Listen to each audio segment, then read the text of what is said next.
আজি তোমালোকৰ বাবে আকৌ এটা সাধু লৈ আহিছোঁ। সাধুটোৰ নাম হৈছে বুদ্ধি আৰু শিয়াল।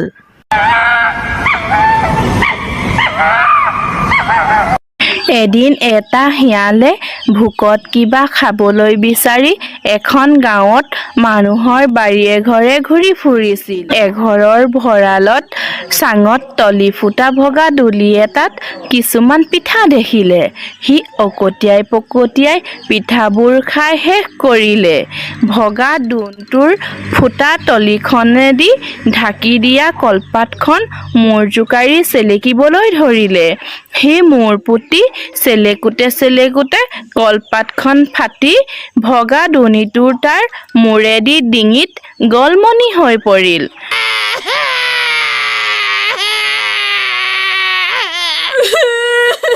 কোনো প্ৰকাৰে শিয়ালটোৱে দোণটো ডিঙিৰ পৰা গুচাব নোৱাৰিলে। শেষত এনে হ'ল যে সি হাঁহ ছাগলী এটাকো ধৰিব নোৱাৰা হ'ল। কাৰণ ডিঙিত গলমনি দোণটোৰে লটং পটংকৈ সি হাবিৰ পৰা বাহিৰলৈ ওলালেই মানুহে হৈ দিবলৈ ধৰে আৰু নিলগতে তাক দেখিলে সকলোৱে ধৰ গলমনিকাৰক বুলি খেদি দিয়ে।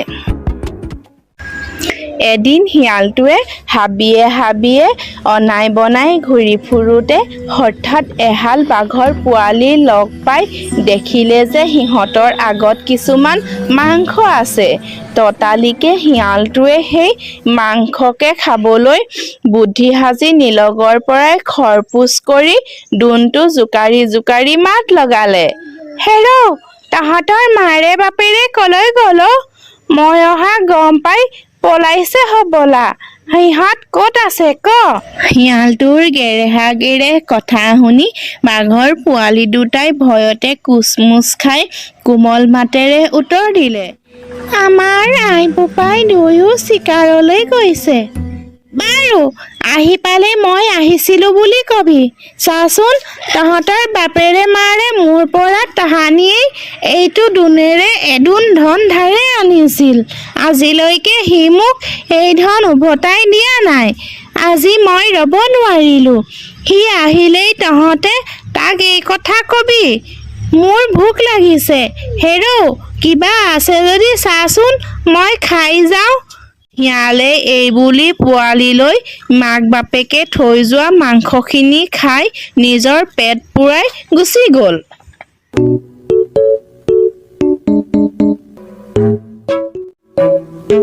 নিতৌ বাঘ আৰু বাঘিনী চিকাৰলৈ গ'লেই শিয়ালে পোৱালীকেইটাক ভাবুকি দি টিপতে সিহঁতৰ ভাগৰ মাংসখিনি খাই গুচি যায়। এইদৰে ভালেমান দিন যোৱাৰ পিছত পোৱালীকেইটা শুকাই খীনাই চেৰেলা হৈ যোৱা দেখি বাঘিনীয়ে কথাটো টং কৰি চালে। ইহঁত কিয় এনেকুৱা হৈছে? আমি ইহঁতলৈ থৈ যোৱা মাংস আমি ওলাই গ'লেই কোনোবা ইহঁতক ফাঁকি দি খায় নেকি? বাঘিনীয়ে এইদৰে ভাবি গিৰিয়েকক ক'লে, শুনিছানে বোলো, আজি তুমি পহু মাৰিবলৈ যাব নালাগে, ময়ে অকলে যাওঁ। আমি নথকাত ইয়ালৈ কোনোবা আহে নেকি আজি তুমি চাব লাগিব। তুমি লুকাই চাই থাকা। এইবুলি সেইদিনা বাঘক থৈ বাঘিনীয়ে অকলে চিকাৰ কৰিবলৈ গ'ল।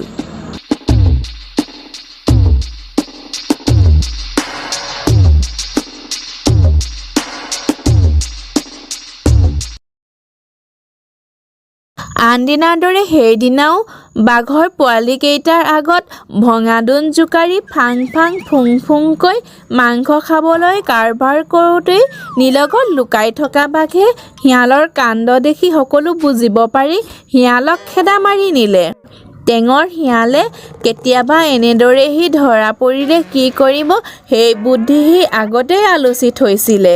সেই দেখি সি আগে লৰ মাৰি গৈ দুজোপা গছৰ ফাঁকেদি সি লৰ মাৰিলে।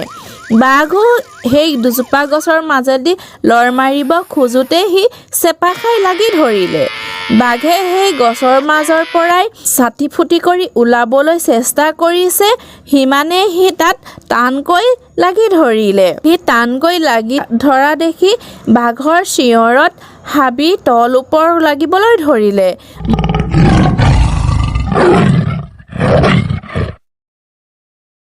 মহ গৰু পহু আদি জন্তুবোৰ চাৰিওফালে ফিৰিঙা ফিৰিঙি দি ভাগিব ধৰিলে।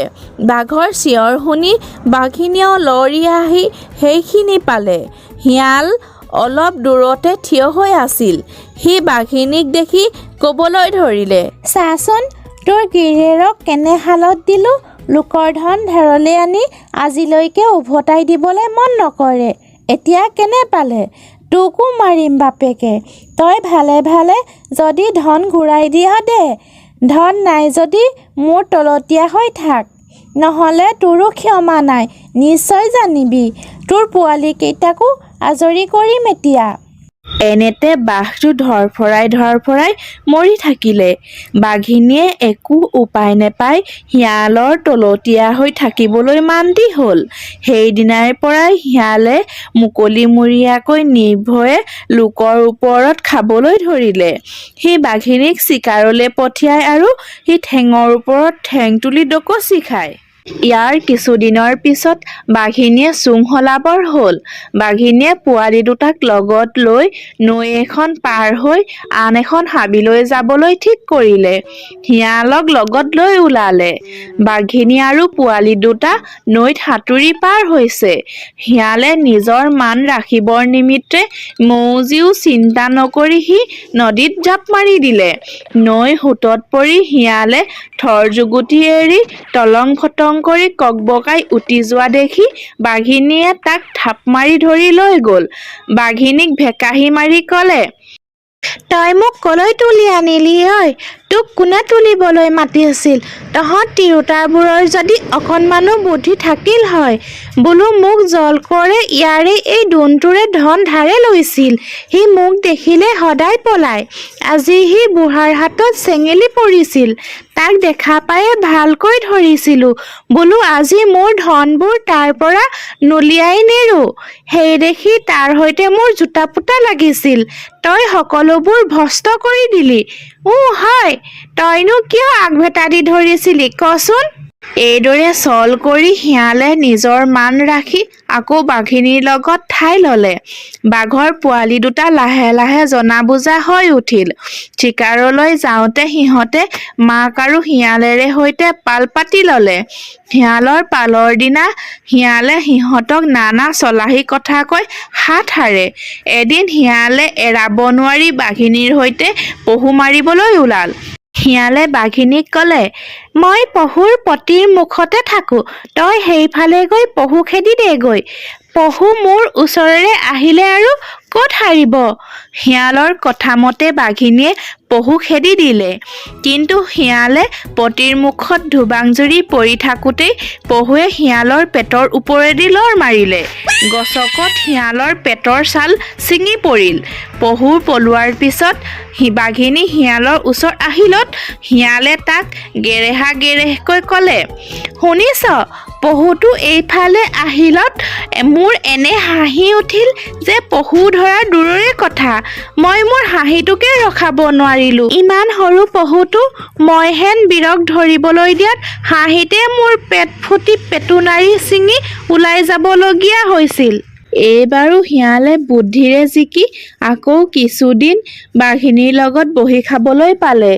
এইদৰে কিছুদিন যোৱাৰ পিছত বাঘৰ পোৱালি দুটাই লাহে লাহে শিয়ালৰ টেঙৰালি বুজিব পাৰি তাক ধৰা পেলাবলৈ চান দিলে।